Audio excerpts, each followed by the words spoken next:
standing right there. Give him praise, yes. We got to keep moving. Yes, Lord.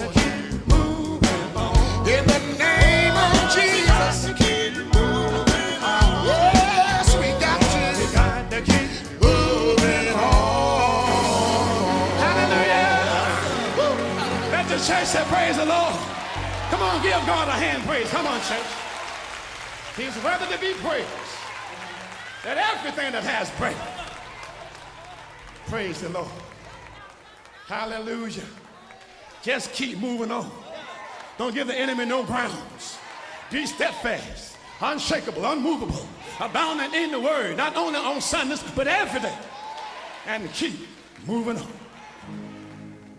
Hard-headed. I was hard-headed once myself, but I thank God.